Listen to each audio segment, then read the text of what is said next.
Imagine a life in choosing to face constant misery, challenge, the complete unknown in the harshest of conditions, and dangers one didn't know existed.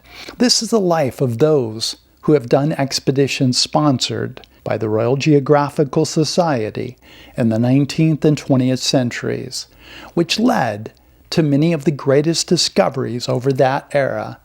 Over the last few decades, I faced many of the same conditions these explorers have, though I had the advantage of information on the areas.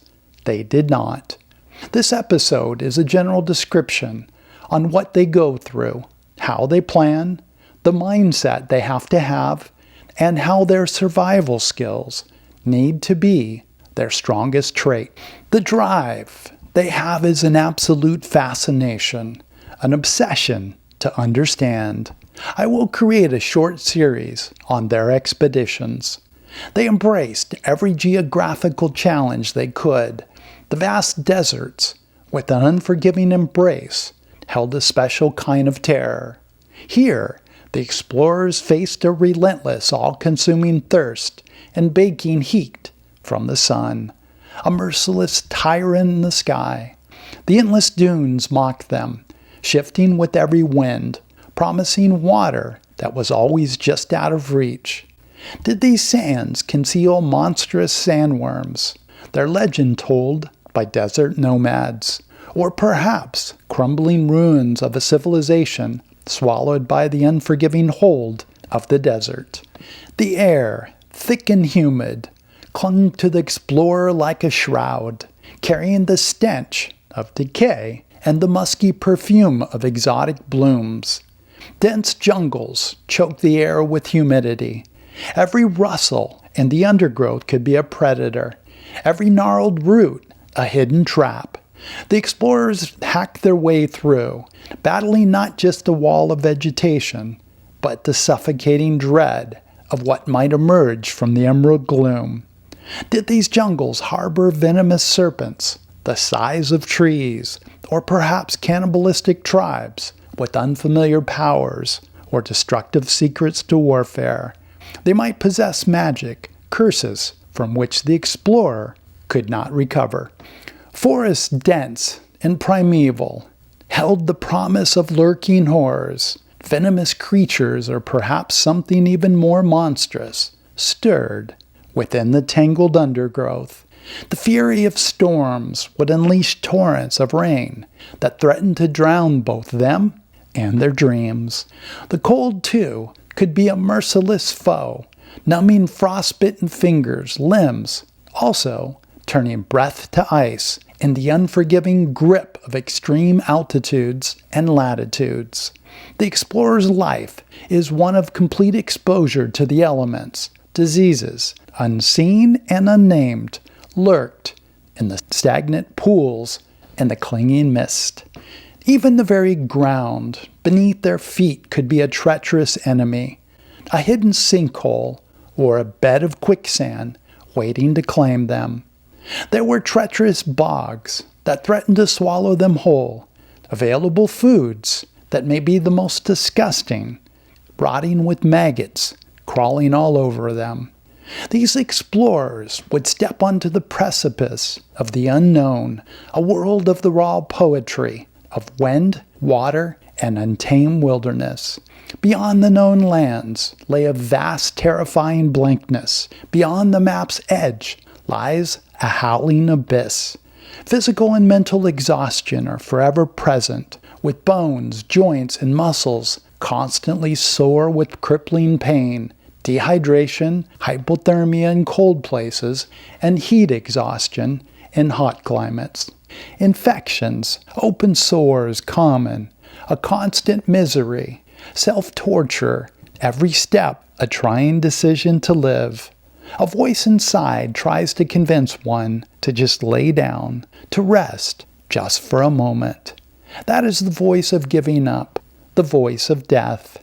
The stronger voice comes to the rescue, pushing through what seems an impossible survival. Every moment, one must have perfect focus, prepared for non-stop dangers. Doubt gnaws As an explorer, like a persistent parasite, one has to constantly be aware of clues to the environment. To miss one clue could mean instant death, severe injury, or wasted days or weeks of progress. At times, it may feel like doing problems in abstract mathematics, in which the clues do not make sense. But the genius is in figuring out the information-providing variables. The constant taxing of the brain, the absence of familiarity, and the physical exertion often lead to hallucinations. One becomes temporarily insane, and some become permanently altered, mad. Though I certainly haven't reached anywhere close to the level of these explorers in their exploration of new places, I have had my share of hallucinations from extreme conditions, the strongest in 3 separate events. One was on a several-day hike alone in the Sahara Desert, in which I walked from the country of Morocco through Algeria to nearly the country of Mali. For days, I did not see anything alive, and temperatures as high as 135 degrees Fahrenheit or 57 degrees Celsius.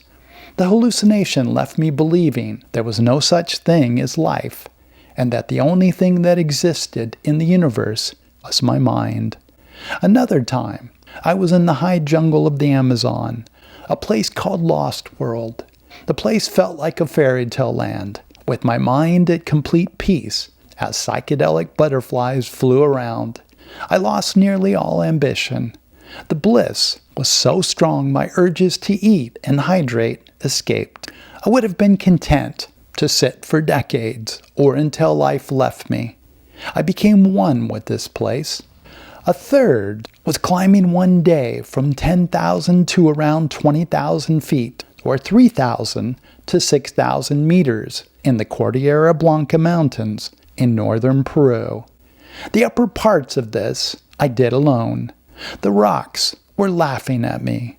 I became confused as to what was up and what was down, and the air turned into a swirl or kaleidoscope of bright colors. This concerned me. I then turned around and went back down. When I reached a point on a cliff overlooking the camp, I wanted to jump to arrive to my camp several hundred feet down below. I'd reached my limit for exhaustion and felt jumping was the better choice, as I then wouldn't have to make the effort to walk the extra distance. Luckily, I didn't give in to the delusional thought. One has to be prepared for these hallucinations and ready to think through them during the experience. These hallucinations are common among explorers. Letting the hallucinations take over would only lead to death. I should wonder if some of mankind's greatest stories are really about hallucinations. That is, those based in truth, but are mostly preposterous stories. I suppose there are countless examples, for the tale of Odyssey is one. This is about Odysseus sailing home alone from the Trojan War. Each episode is clearly not something that could have happened. But what if Odysseus was simply hallucinating from the exhaustion of having engaged in war and then left to sail home alone? What if every fantastical event was a figment of his imagination, but in his mind was true? One of the things I appreciate about these explorers is that they were collectors of information and did all they could to bring back an understanding of the unexplored lands to their fellow countrymen. They were often prodigious note-takers and writers. They might have thousands and thousands of pages of material that they put together of their experiences. These were true polymaths. They approached exploration with the minds of scientists, the hearts of poets, and the eyes of artists. They were geographers, cartographers, and naturalists, meticulously charting unknown territories and cataloging new species of flora and fauna. Their detailed maps and drawings were the work of skilled draftsmen, capturing the contours of mountains, the flow of rivers, and the distribution of ecosystems with astonishing accuracy. Their understanding of geology helped them interpret the formations they observed, uncovering the history written in the rocks. Their talents were not confined to the sciences. These gifted writers and artists, able to convey the beauty and drama of their discoveries through vivid prose and evocative illustrations.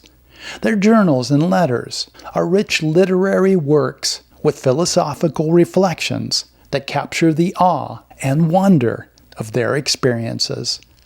They sketched the landscapes they encountered, drew portraits of the people they met, and painted scenes that brought distant worlds to life for those back home.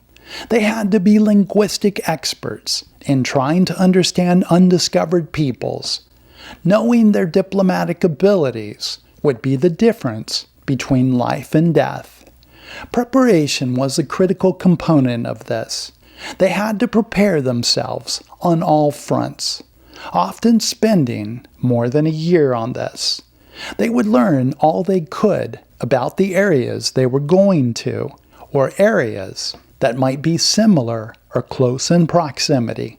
They also took an interdisciplinary approach, allowing them to synthesize information from diverse fields, creating a holistic understanding of the regions they'd studied. They saw the interconnectedness of natural phenomena, cultural practices, and historical events, providing comprehensive accounts that enriched the collective knowledge of their time. They would look to the detailed notes of others who had made similar explorations and how they survived. Come along as I take a closer look at these explorations, along with the mindsets, the backgrounds, and what these explorers endured. Thank you so much for watching. Please like and subscribe. Have a great day, and I'll see you in the next video.